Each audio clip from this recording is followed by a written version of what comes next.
Welcome to the Grit and Grace podcast, hosted by Tonya Bruton, a faith-filled journey where we celebrate the resilience of the human spirit intertwined with the grace of God.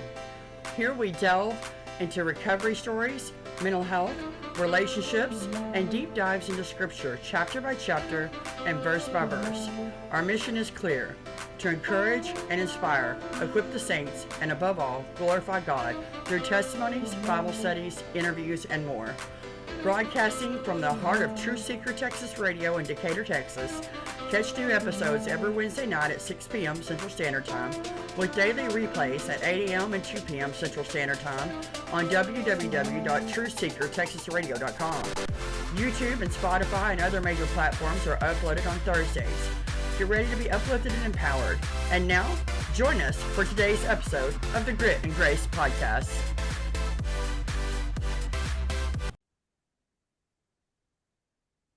Hi, and welcome to the Grit and Grace podcast. I am your host, Tonya Bruton, and I'm so glad that you are here listening and watching today.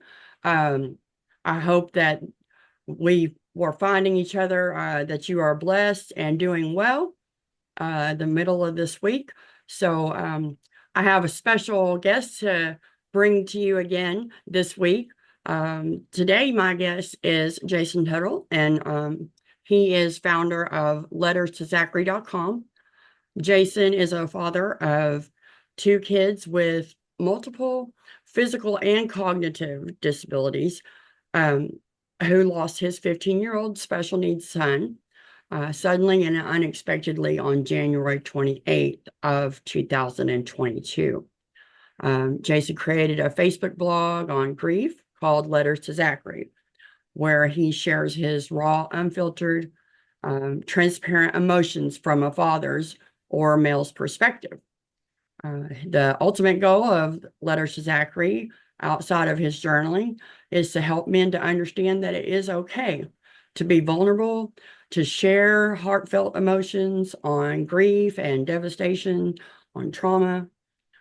In today's mental health conscious world, he is here to help men grieve and eliminate, and women eliminate the stigma with men and emotion.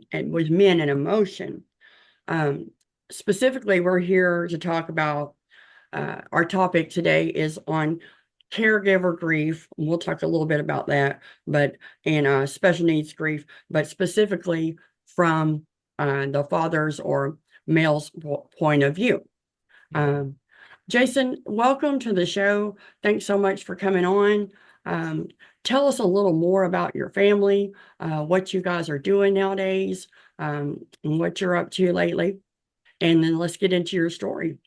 Okay. Well, first of all, thank you for having me on. I really appreciate it. As you stated, I'm a married father of 2 kids with multiple special needs. My wife and I have been married we just hit our 21st anniversary. I am basically a career educator outside of just taking care of my kids. I have a degree in physical education, and I taught that on the elementary school level for almost 9 years before I left to be a stay-at-home parent. My wife has basically had most of her career in the transportation industry, although now she's kind of a little more in the medical industry, working at a pharmacy, as life would have it. Um, my wife and I, when we got married, 21 years ago, we always knew that we wanted to have a family. We always knew that we wanted to have multiple children. To give you kind of an insight, my wife is from the New England area, kind of up in the Massachusetts area, up there. She's a cradle Catholic, and like she wanted a lot of kids. In fact, when we first got to talking about it, her first comment to me was, "Well, I want 4 children," and and at least from the man's perspective, hearing that, I looked at her and I went, "Well, let's have the first one and then we'll talk." And so that's just kind of how life started, and we got married a little bit. I wouldn't say later we were in our late 20s, early 30s, so later than normal we got married. And so after we got married, we waited about a year and we decided to start trying to have a family. And As the story starts for our family, we had no real reason to believe that we had any medical issues whatsoever. Um, there was nothing in either side of our family that wasn't what I would call self-induced, like in alcoholism, that kind of thing. And so my wife got pregnant relatively quickly, and all the visits up until about that week 20 visit were fine. And it was that week 20 visit that everybody wants to get to because that's where you find out the sex of the child. And it was from that appointment on that um, things started to, excuse me, to kind of snowball, if you will. It was that appointment that we didn't necessarily know at that appointment in the sense of what was going on, but we knew something serious was going on. So we started seeing a perinatologist, which is basically a high risk OBGYN.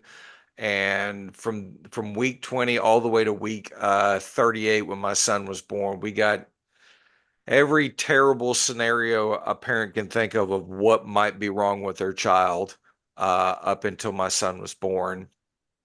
And so, not to get in all the technical medical details, but long story short, my son was born with a rare condition called Eagle-Barrett syndrome. The easiest way to describe it was he was born without any core abdominal muscle. Like he had no midsection muscle, period. He was born with an abnormally large bladder that had to be given a catheter every 4 hours for about the first 5 years of his life. Um, he was born without, he only had one kidney, which uh, science believes that's kind of where it starts, but they don't officially know where Eagle-Barrett syndrome starts, but it's related something to the kidneys. And then kind of the secondary issues related to it was he was very susceptible to respiratory related illnesses. So the best way I can describe it is when you or your audience gets like a bronchitis or a flu, because you've got that core abdominal muscle, you've got kind of a foundation that you can build pressure on to cough that crud up. Well, because he didn't have that forceful cough. And we learned very quickly that if we didn't catch it fast enough, we were going to the hospital and we were ultimately going to be admitted for, 7 to 10 days every time it happened. Later on down the road, through pulmonologists and other specialist doctors, we got all the machinery in the house. And so I would go through all of that. And if I couldn't control it at that point, then I would go to the hospital. So probably for the first 6 years of his life, he was in and out of the hospital about every 6 months. We were there a lot. Outside of the Eagle-Barrett syndrome, which these other conditions are not related. He just happened to be born with them. He was epileptic, meaning he had seizures. He was nonverbal. He was severely developmentally delayed, meaning when he passed away at 15 years old, he functioned anywhere from about 7 to 9 years old. And then of this seizures he had grand mal seizures and complex partial seizures. And that was everything that my son had. Now, after my son was born, we always knew we wanted another child. And so you can imagine the flack we got from all sides going, why would you want another child when you have a son that's got all these issues? And so I'm a researcher and I research and everything I was reading saying just because you have a child with these issues does not mean you're going to have another child. Now, if it had been kind of a cystic fibrosis issue, that would have been a serious concern because children that have cystic fibrosis, the only reason they get it is because both parents are carriers of the gene that creates it. And so if it had been that, we would have most likely stopped. But so my son was born. We waited a year. And so 2 years after that, my daughter was born. And she was born with the exact same conditions as my son, everything except for the rare condition. So within the first about 3, 4 years of our marriage, had two kids born with multiple issues, pretty substantial issues, and some rare conditions. And that's what kind of started life off for us. Right. Um, that a lot of that sounds of a lot of your story sounds familiar to me. Talk about caregiver grief. Um, Hmm. but these children are a blessing. I want, people to know that, of course. Hmm. Um, Sure. I when my first child was born um without bile duct. And anyways, Mm. it's long story, but it caused she needed an organ transplant or she was gonna Uh-huh. die. And she's still sick to this day, but she's 31 years old. But Uh-huh. I understand what you're saying. Her illness was not something that from a gene that could be carried. Hmm. Um, it was supposedly just a rare thing. They didn't know why it Hmm. happened. And but yeah, I did get a lot of questions when I was going to have another child. Hmm. It is there going to be something wrong? And there wasn't. But then Hmm. I ended up talking about having a lot of kids. Hmm. I have 7 living children. So, um, yeah, but some of them are triplets. And so, Gotcha. yeah, but, yeah, so I just wanted you to talk a little bit about, what was it like? I spent time, months in the hospital with Kara. Hmm. I mean, like you say, I know that if we're going for certain things to the ER, bring a bag, Yep. because it's going to Yep. be at least a week, you Yep. know. But what was it like at home? What was it like? We had to do tubes and things like that. You're talking about catheters. What was that like on you mentally and emotionally? And did you have an outlet for that? In the beginning, my philosophy in life and is sometimes you do things just because they need to be done. I mean, it's not really a choice. It's just this is what's before me and this is what I need to do. And ultimately in the beginning, it was just because it was what can I do, even though we've got these kind of insurmountable odds, what can I do to make quality of life as good as possible? Even though we're dealing with hospital stays and respiratory illnesses and all the other side stuff. And so for at least those first 5 or 6 years, I was literally in go mode 24/7, 365. Um, it just so happened my son was born and I was still working, and I worked the first year of his life and I think the second year, but after that, I left education and I was a stay-at-home father for 12 years. Just because when I left education, I was in and out of the hospital so much that I mean, I was essentially working for free because I'd burned through all my time, and I mean, I was taking non-paid days, and I just one day at work, I called my wife and I said, "What are your thoughts on this?" And we were under the sentiment of, if we wait till we're ready, we'll never be ready. So it's one of those kind of rip the band-aid off kind of situations. But um, it was. It was a lot of high stress, honestly, as it would be for anybody. But because it was, excuse me, up until we got to about year 5, 6, when we got to that fifth or sixth year, we kind of seen everything, and so we were kind of used to it. But up until then, it was a lot of surprise, and so it was like the first time my son had ever had a seizure, I never knew he was going to become epileptic. His first seizure was I was playing with him, and he went into a full-blown grand mal seizure, Mm, which is what everybody thinks of when you talk about seizures. mhm, And like it scared me because I knew of seizures, but like to see one in person with your own child, I mean, it'll catch your attention. Um, so there was a lot of high stress in those first 5 or 6 years, but seeing as we're going to go into talking about grief, in the beginning there was a lot of mourning grief in the sense of losing the life we thought we were going to have versus the life we got. And I mean, to give you an example, I taught physical education. I love sports. I was going to, if my son wanted to do it, I was going to go that route with him. And And, as you'll learn in this podcast, I can run my mouth, and my son was nonverbal. And so just those two things for me, two big things that I'm big into, were taken away. I mean, Yeah. in the blink of an eye. Yeah. So there was a lot of mourning the life that could have been. And for me, it was a lot of internal anger. It wasn't directed at anybody, but it was Right. just, you know, I hate using the phrase, but the kind of the why me, why is this happening to us? What have we done to deserve this kind of thought process? Yeah, I mean, but it is true. We do think that, um, of all these things that happen to us, we feel like that's stuff that you just see on TV. It's not something Yeah. that's ever happened to anybody I know, or much less to myself, and Mhm. um, I sometimes I question my faith, you Mhm. know, everything. Um, but you're saying a lot of internal anger. I had that for a lot of years Mhm. myself.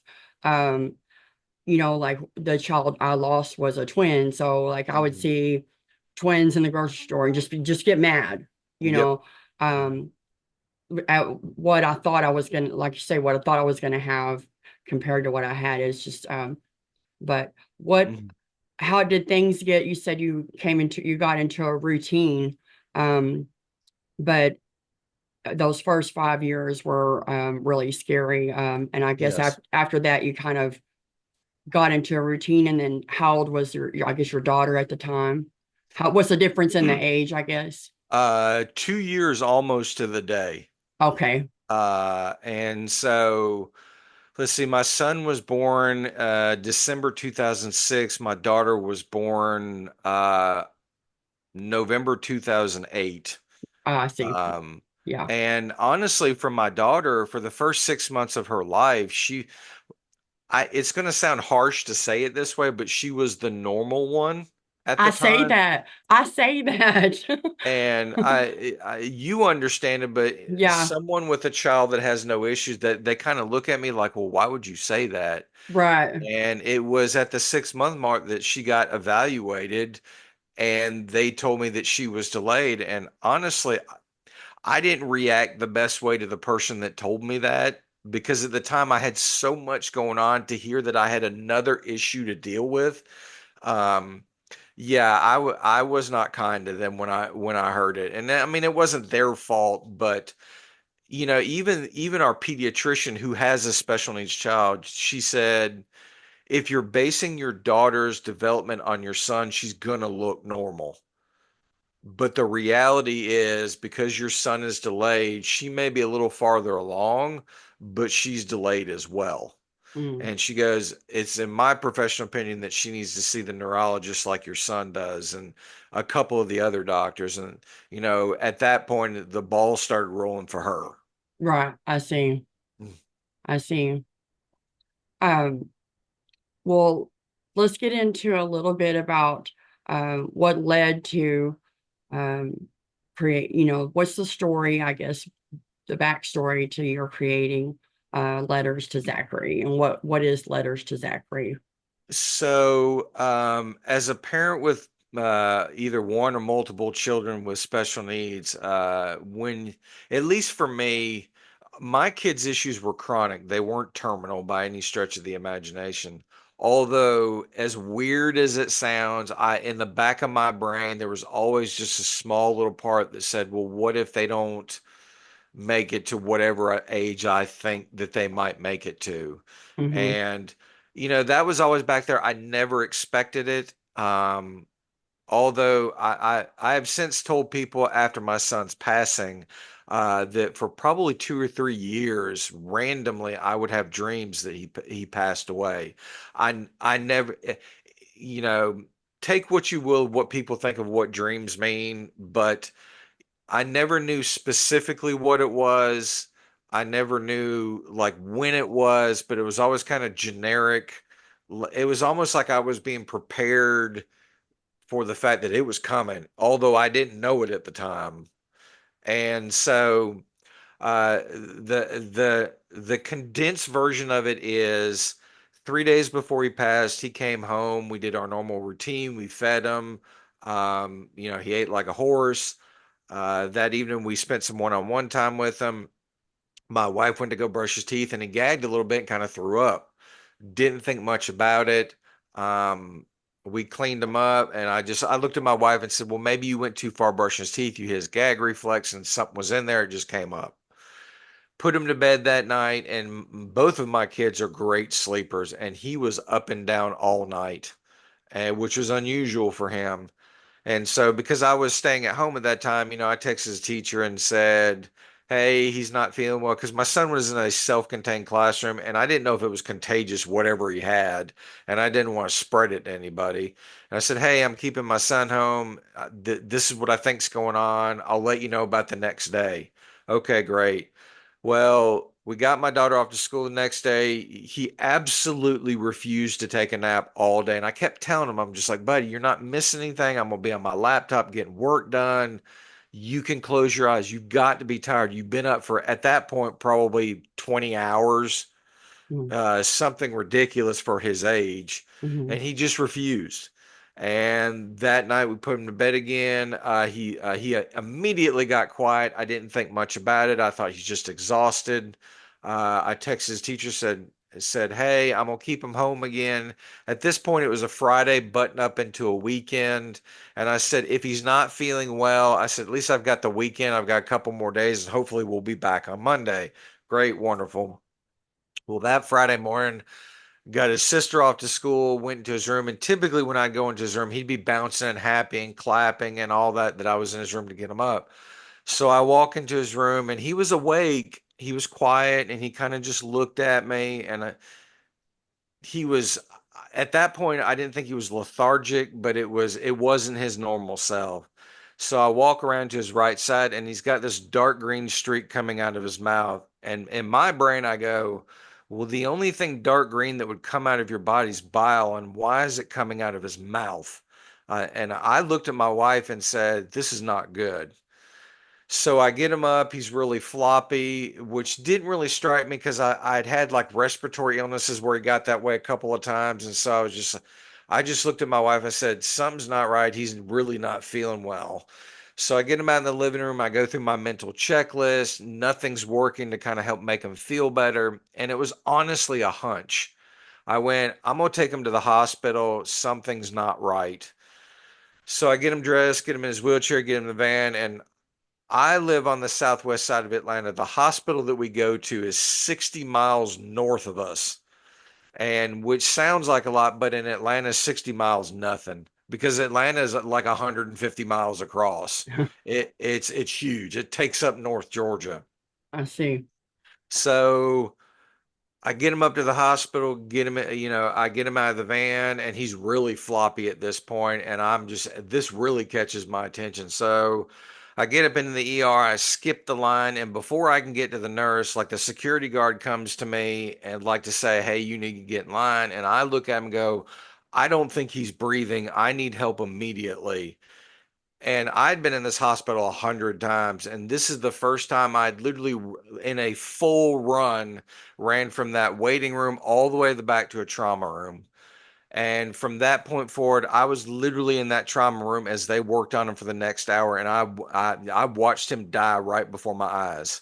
Um, they the team that was there did a phenomenal job. They did CPR on him for 45 continuous minutes. They shocked him probably 5 times trying to get him back to life. And it just there's a lot of other detail that can go into that, but the long and the short of it is from the time he got up to the time he was pronounced was probably an hour and a half to 2 hours. It was quick. Yeah. Uh, so, but so he passed away. We did all the funeral stuff, that kind of thing. And basically, what led up to me starting Letters to Zachary was I'm a big proponent of therapy. I was seeing a counselor at the time, and she said, "Have you ever thought about journaling?" And initially I went, I don't. I don't know how well I am at writing or how good I am at writing. And so I said, so she looks at me and goes, well, you don't have to do it right now. Keep that on the back burner. She said, even if you write it and like print it out, you can burn it. More or less just to get it off your chest is what she was implying at the time. She said, you don't have to share it with anybody, that kind of thing. And I said, okay. And that idea literally sat on kind of my side table for 9 months after that point. I ignored it. I didn't want to do it. I didn't want to think about it. And one day, ironically, I get on Facebook and like I'm watching videos or like reels, that kind of thing.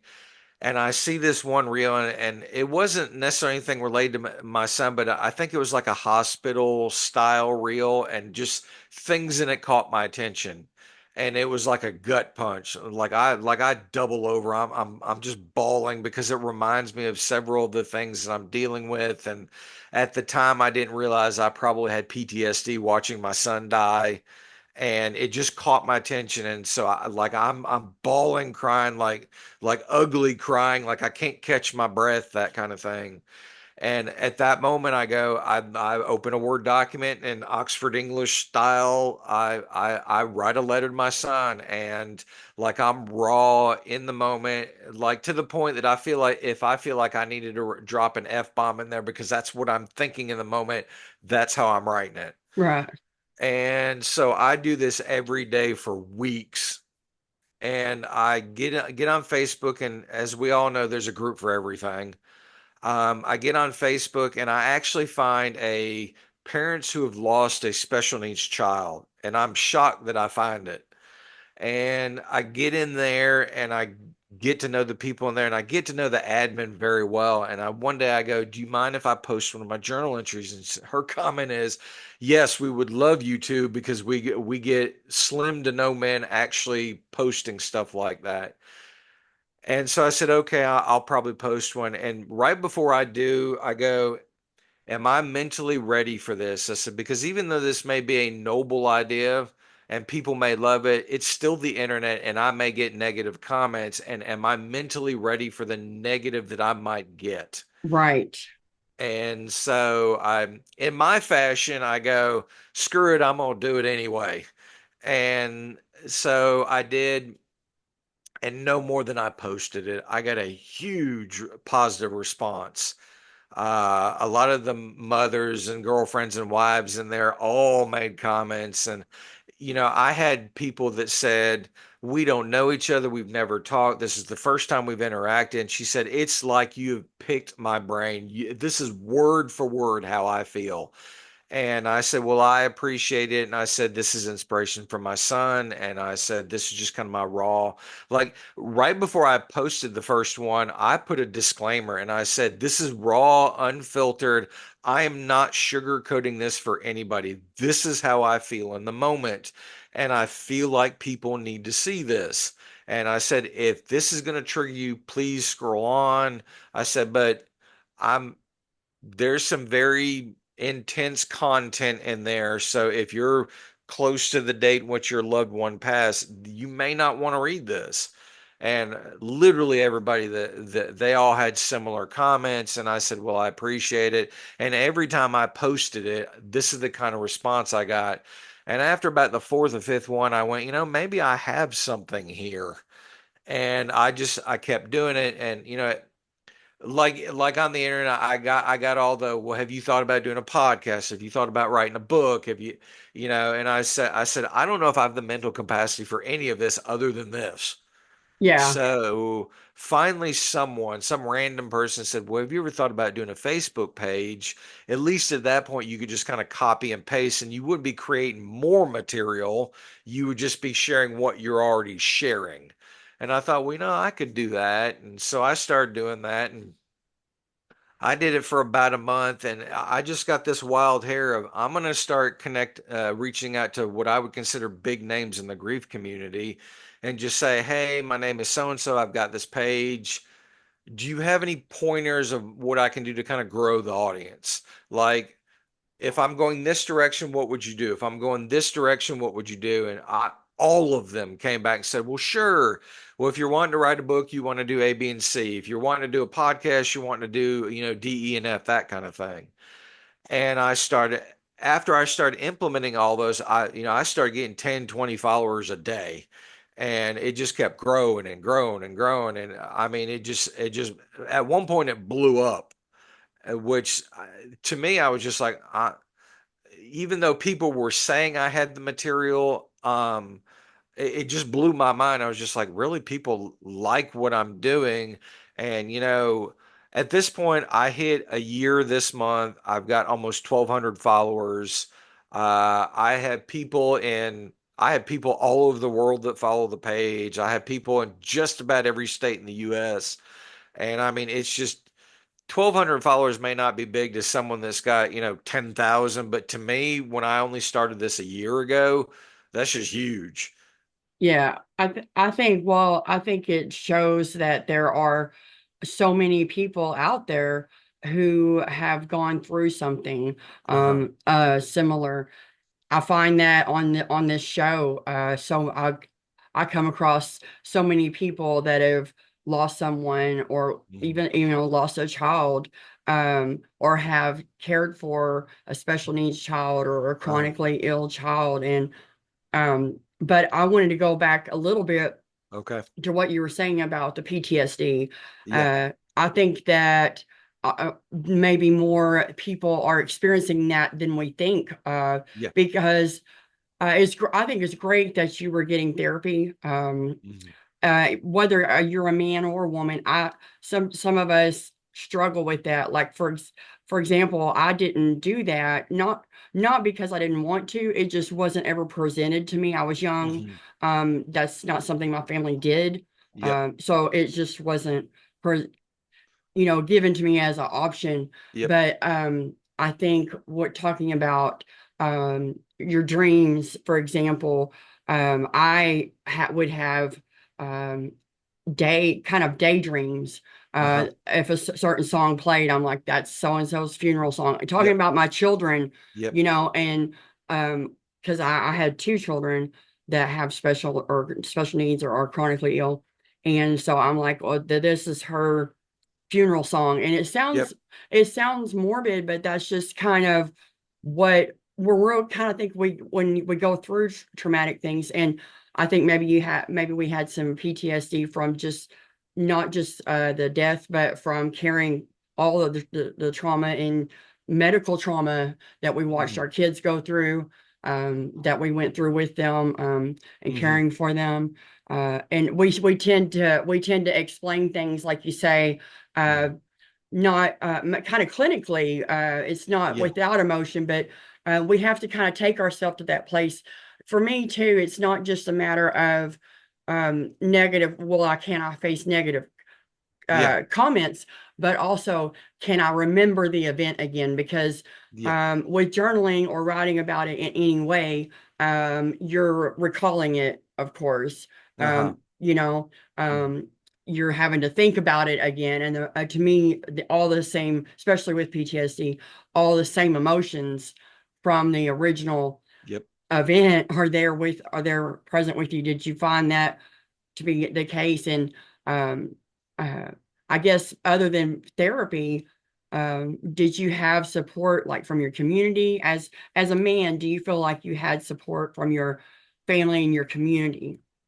Um, well, as a man, at least to give you an example, the actual day of when I was actually in the ER trauma room, they'd done everything. The head ER doc comes over to me and she pronounces them, and there was another trauma room that butted up to it that was open, so I kind of walked in there, and understandably, I had a moment, and I immediately can just kind of dried it up. And as men, we're either taught or we learn to compartmentalize. That's just a natural trait. It comes with the whole kind of suck it up mentality, if you will. Um, I'm 48 years old. I'm of Generation X. I'm of that generation to where, you tape it up and walk it off or rub some dirt on it, that kind of thing. And, that's what That's what I was taught all my life. Now, not so much my parents per se, but just the world I grew up in. That, that's kind of the imagery that I grew up with. Now it would be considered toxic masculinity, if you will. But so I had to compartmentalize, and like, my son had just passed away. I had a moment. I dried it up. I called my his mother and my mother and let them know. And as a side note, I'll never forget the sounds that they made when I told them that, my wife, that her son, which she thought was just getting admitted to the hospital, was dead on a table.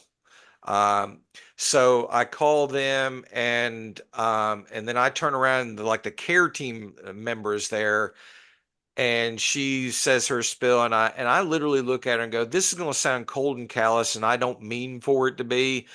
And I pointed at my son. I go, "I'll deal with him in a minute, but I need to know some answers." And she goes, "Well, what do you need to know?" And I literally rattle off like 10 questions. Where does it go from here? Are they going to do an autopsy? If they are going to do an autopsy, what's the protocol? If they're not going to do an autopsy, what's the protocol?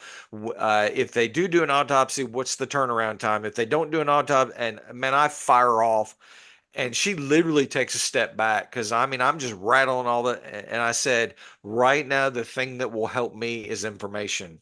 And I said, because if you're not going to do, I said, I want to get him home as soon as possible. And so I had to, in that moment, for the sake of the family, get all the information that they were going to ask me when I came face to face with them. In fact, my mother later on down the road came back. She said, when you called me that day, it probably had been what, about 10 minutes after you found out and saw that Zachary had passed away. And she said, you were eerily calm, like nothing had happened. And I said, I had to be in that point, because if I was what I would consider a blubbering idiot in that moment, nothing would have gotten done. Right. So, so my between my wife's family and my family, and this is, and I say this not to say anything against my wife's family. They grew up in the New England area. It's just a different life and a different mindset. But my parents were a little more understanding on the emotional front than, say, my wife's family. I see. Literally, now, if they got more emotional than what I saw, I never saw it. But like 2 or 3 days after it, they were back to normal. Yeah. Now, granted, I mean, granted, it was their grandchild, but it wasn't necessarily their son per se. And but so I had kind of two of the extremes. My parents are very understanding, and they tried to get me information to kind of help me, what was I going to deal with on this new journey that I'm on, that kind of thing. And they got people that had dealt with the loss of a child and kind of their inside of, what it was like, that kind of thing. So I did have that support in a sense. Between my wife and I, just because I'm doing this podcast and Letters to Zachary, I'm definitely the more open of the two of us. Uh, at the house, I'm definitely the more, visually transparent. If a moment hits me and I'm bawling, fine. Now, am I going to do that in public? Not so much. But at home, my wife's quiet and reserved, and she has her moments unto herself, and that's fine. But I'm definitely one that's a more visual. Yeah. Yeah. When you were talking about getting the news, and having to know the details, Hmm. know what, be prepared to make those calls. Yeah. You were trying to get certain things done in that moment, Hmm. and it just made me think of how sometimes as women, well, kind of you were in the head of household role, you Yes. know, and that's as a man. Yeah. And a lot of times as women, we might kind of, want to take that role, Yeah. like well, we think of it as a put down or something, that the man's the head of the house, and and we're not, for example, but the head of the house has to deal with um, heavy load sometimes. You know, you guys, as men, you guys have to carry a lot for Mhm. us. And do you find you got a lot? You said letters to Zachary really blew up Yes. in a year's time. Do you get feedback from people as far as men saying how they specifically had trouble expressing their grief, or how your letters have helped them to be able to do that? Well, initially the page I specifically made it for specifically men. And then after I did it for a little while, I thought, you know what? I want to have as big of an audience as I can. Hmm. More so not for the clout or anything, but more just because I can reach more people. Hmm. And then I opened it up to people that had lost, not only a child, but maybe a sibling or a wife or a mother or a father, that kind of thing. And then ultimately what it's kind of now evolved into, it's still all of those other things, but I open it up, and it's going to sound weird, almost weird to say this, but I opened it up to the women in the sense of I'm here to give you kind of an insight into at least one man thinks as it relates to emotion. And whereas I may not be getting men comment all the time, those women that hear what I'm posting and all that, if I can share something with them that they may take back to help their situation, indirectly, it's going to help the male significant other in their lives. Right, right. That's true. And Uh, s- and so like just through the analytics that I've got of my page and all that, your typical group that's like emotion related when it relates, it's about 4% men in just about any group. Right now, mine is 12.2. So mm, I'm tripling the percentage of now a lot of them, as most men are what I would call lurkers. They come in there, they may read everything, but do they comment a lot? No, not a whole lot. But I still know I've got, three times the average of men in there. And then again, like I said before, whether they comment or not, then they're still reading it, and the wives, the girlfriends, the mothers in there, they're still seeing this from my point of view, and hopefully they're using whatever I feel like will work in their personal situation. right, right. And what advice do you give? I mean, of practical things that you feel work for men and women uh, who've lost someone. What kind of practical advice do you give them as far as navigating their emotions? Well, and I say this preface that when I say these things to women, it's not personal. I'm not attacking anybody's character. I'm only going by what I've lived all my life and what I feel like society is telling me. And so, because like I have had women right after I've said something that I have lived all my life, firsthand experience, and they have come back and said, no, that's not how it is. I was just like, well, how would you know? You've never lived my life as a man.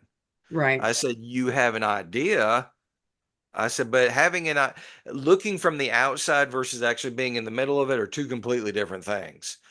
Hmm. And so, like, the first thing I try to tell women is you have to listen and not listen to respond. Mm. And I say that the example I give is with my wife or every relationship I had before my wife. I said the one common complaint, and I admit in my younger years I was terrible at it, but the one common complaint was, "Well, you're not listening to me. You're taking bits and pieces." So over time, I have learned to do better with it, to where I'm not trying to cut her off in the middle and answer something. I'm waiting till she finishes with her statement, and I can comment after that point, which i.e. I'm listening to her whole thought. And so I tell a lot of women, I said, if a man interrupted you saying something that you felt like was bothering you, that kind of thing, I said, we would never hear the end of it. You're not letting me finish my thought. You don't care about what I think about, and those stereotypical statements. And I said, but you expect men to do that, but you won't do that. You expect men to do that for you, but you won't return the favor. And I said, the number one comment I get in just grief and just emotion is, well, we lost our child X number of months ago, a year ago, or whatever the trauma is, and my husband's not opening up. And I'll go, okay, has he tried to? Well, yeah. And I said, how did the conversation go? And they would tell me it was similar to like what I just said. I said, the reason why he's not opening up is because you're not letting him. And you have to give him the space to be able to do that. The two biggest thing for man is trust and respect. And I said, they've got to trust that you're going to be in a situation where they can tell you. And I said, if you're constantly interrupting them, I said, that's to a man that's disrespectful. And I know a lot of men to these days still do that. But for one that's trying to open up to you, if you're constantly interrupting them, they're not going to say anything to you, but in their head, they're going to go, well, why am I trying to do this if you're not letting me get it out? So, I try to tell that to them. And then one of the other big things I say is, if a man, especially emotionally related, thinks is big enough to bring it to you, no matter how much in your brain you think really this is bothering you, kind of question mark, if you put it down or blow it off, that's a strike against you. And I always give the baseball analogy, three strikes and you're out.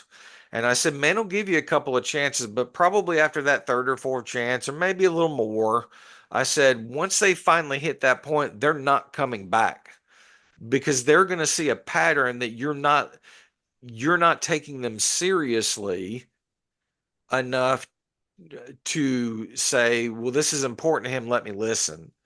And again, I have had times in the past where I'm just like, well, why am I going to come back and say this to them when they're just going to, I can read your body language. You're not taking this seriously. Right. So, I tell people that, and, I try to tell women, you know, oh, I lost my train of thought. I try to tell women the first thing you probably have to do is just create, and I'm not a fan of the word safe space, but that's the best I can come up with. Right.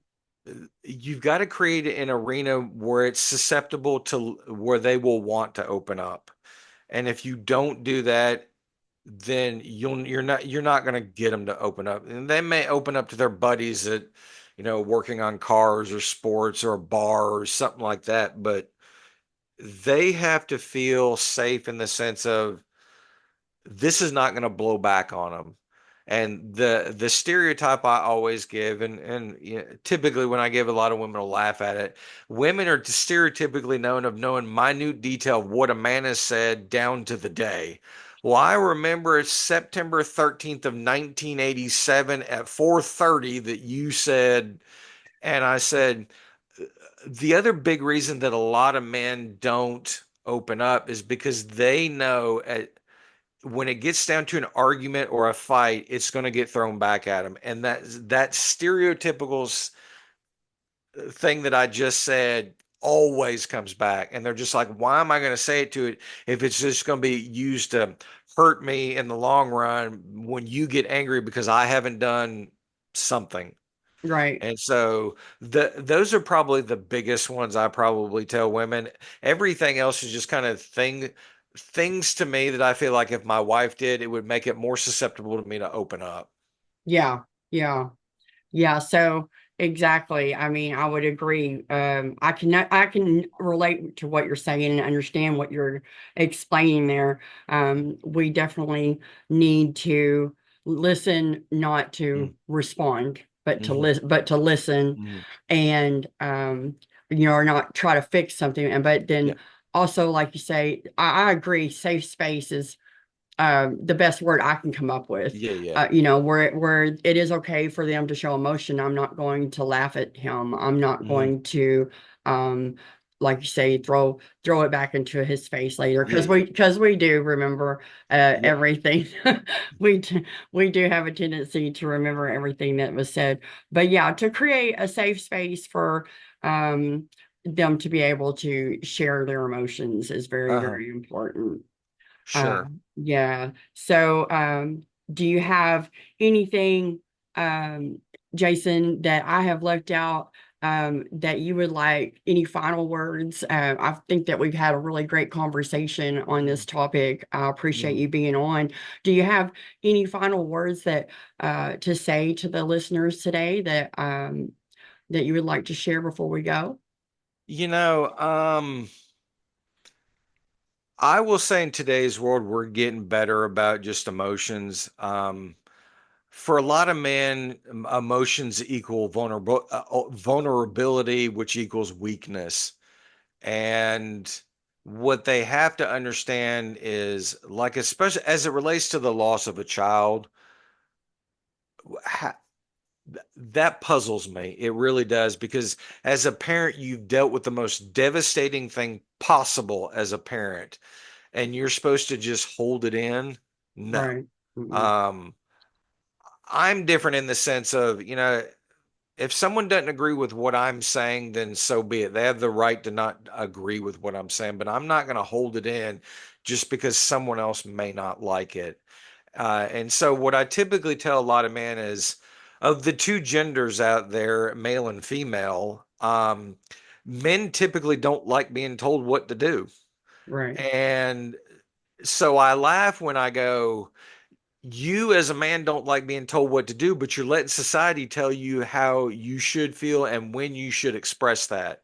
So explain to me the oxymoron of, in 99%, 99.9% of the rest of your life, you will not let someone tell you what to do. But yet, when it comes to expressing this, something that you need to get off your chest, you're telling everybody, you're letting everybody and their brother tell you how to express that.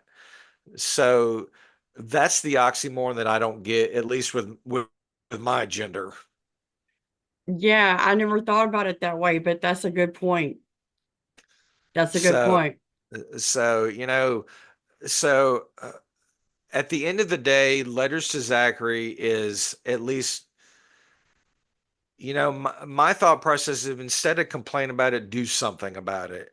So am I perfect at what I'm doing as it relates to expressing emotion group? No, not even close. I make mistakes all the time. But I'm at least out there being vulnerable, trying to be an example so that other people can see it. And even of the 1,200 followers I have on the page, if only one gets something out of it, then it's worth doing. I agree. I agree. And it's the same thing with this show. Um, and like I said, I do appreciate your raw vulnerability and willingness to share your story today. Mhm. And that's what sometimes it's scary to do that, but there Yeah. are times I share on the show too. But people, there's someone out there, Mhm. that'll always tell me that they related to that. Mhm. That's how we connect with people, and that's what I want to do with the Grit and Grace Mhm. podcast is glorify God, who's his grace that gets us through everything. But the grit comes from just the human in us Yeah. that from going through those things, we develop a Mhm. grit and a Mhm. strength. But to be able to reach others and let them know it's okay to share and to talk about their issues, we Mhm. have to be willing to do that too. Mhm. So, um, as far as so it's letters to Zachary.com is your website, correct? Correct. And I know that you are on Facebook. I did not write those links down, but I do have them. And Okay. normally I put them on the screen. So Sure. they should be here at the end of the show. If you're watching, if you're listening, um, You can find all of his links, all of Jason's links on for social media on the Grit and Grace podcast Facebook page. I am on other social media platforms, but as you guys know, I remind you at the end of every show, that is where the Grit and Grace podcast Facebook page is where you'll see all the updates for the new episodes and the information on all the guests that come on to the show. So again, Jason, I do appreciate you coming on today. I appreciate you sharing, and I appreciate you guys listening. Thanks so much. This is Tonya with the Grit and Grace podcast. I hope you have a great evening. Bye-bye. Thank you for watching the Grit and Grace podcast. Don't forget to follow me on social media on Facebook at the Grit and Grace podcast, TikTok, and Instagram. I've always provide all my updates on my social platforms, and I look forward to seeing you there. Again, be blessed in Jesus' name, and pray for me as I continue to pray for you. Thanks again for watching the Grit and Grace podcast. Bye-bye.